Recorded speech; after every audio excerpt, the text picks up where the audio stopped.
What up, Fight World? It's your boy Ego, and I'm back with some more boxing. I don't even really know where to begin. I just watched Showtime's Chavez Jr.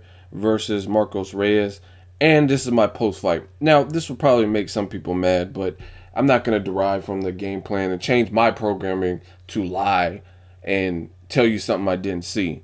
As you guys know, in my post fights, I give you the good, the bad, and the ugly. So let me start with the good, since there's not as much good things to say about this particular fight. Good thing is that Chavez Jr. got a victory. Congrats. Good thing is Marcos Reyes was outweighed by his opponent, and he wasn't the favorite, and he didn't get knocked out or anything. No knockdowns. And let's get to the bad. So the bad that I seen with this is Chavez Jr. has absolutely no identity in the ring nowadays. You know what I'm saying? And I'm not really talking about earlier in his career, but lately, I mean, I don't know how you could be, if you're Team Chavez, how you could be satisfied with that performance. Like, I don't even think Robert Garcia was satisfied. He was getting on Chavez's ass in the fight. And I think reality set in for Garcia. And this is me speaking. This is not him. So he didn't say this, but just my perception of it, where he probably was like, damn, what did I get myself into? Maybe this dude is too far gone. And the real reason I say that is, like I said, Chavez Jr.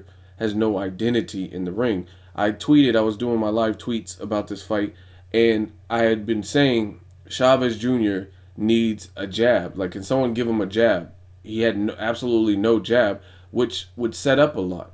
But instead, Chavez Jr. was fighting. I mean, this is probably one of his worst performances. Like, I thought Brian Vera beat him in the first fight, but he looked better when he was on because he was a bigger man in that situation too. But his offense looked tidier, you know what I mean? It looked better. His shots that did land were more impactful, more surgical. To me, he just looked a bit sloppy in this fight. And I got to work on a Boxing Ego Clinic, part 2 of the Gennady Golovkin breakdown. And I'm going to break down some things that I like with Gennady Golovkin's offense, and then just compare what he does and how he is able to get in close with his offense and cut off the ring versus Chavez Jr. And you'll be like, wow, this is just night and day difference, because Golovkin is very effective with stalking his opponents and throwing his offense. But when I'm watching this fight, Chavez Jr., I mean, the only downside is he got knocked out and quit in his last fight or whatever. So maybe that a mental block. But other than that, he looked huge. He looked huge. His back looked huge. Like, from the eye test, I would say he was 203, 205-ish. He looked that big. He looked bigger than when he was fighting Sergio Martinez and all of that. He looked huge. And it's just like Marcos Reyes didn't have a good game plan either. And what's discouraging you? Why are you throwing so few punches? Just an overall bad performance for reasons like that. No jab, coming in with his head, and like no punches. He's just walking straight, casually. Like, it's crazy. He's just casually walking to Reyes, and Reyes is just letting him in the front door. Hello, who is it? Knock knock. You know what I mean? He's just allowing him to do that. So it wasn't a great performance by either.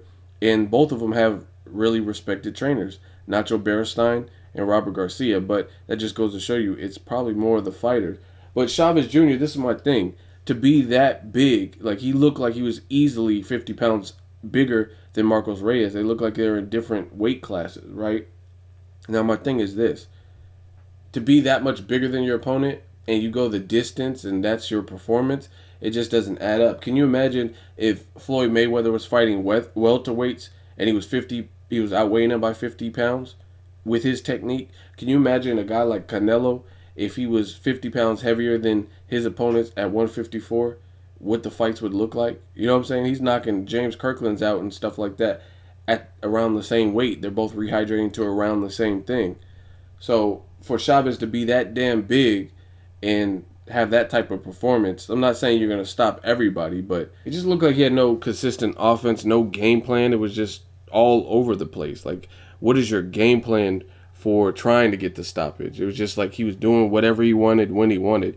Just kind of seemed like a spoiled kid. Like, this is not my first, you know what I mean? Like, Chavez Jr., to me, he was fighting today like he has a backup career.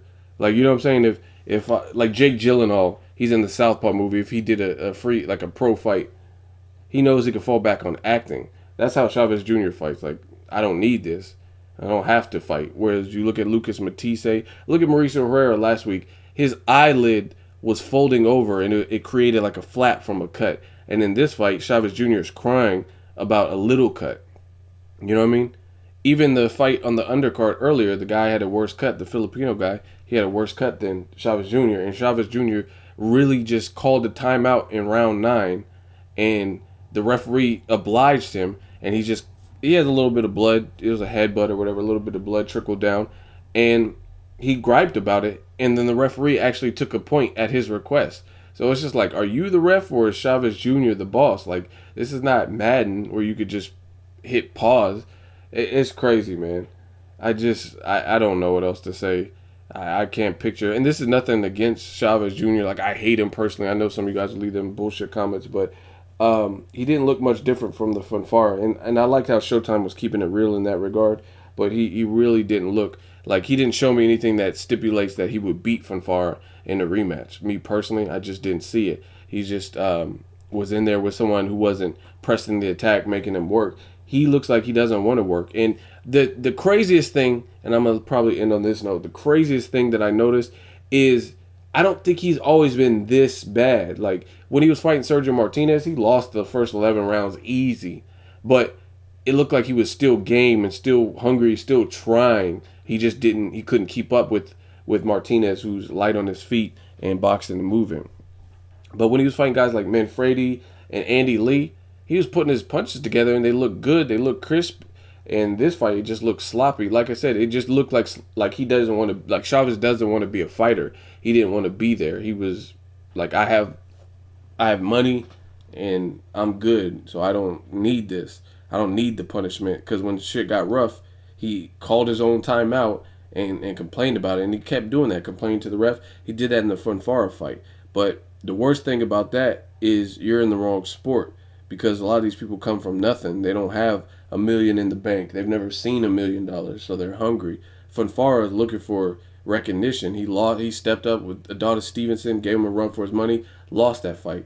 So he was looking for recognition. He was hungry. I just don't see the hunger in Chavez Jr. He just looks like he's just there.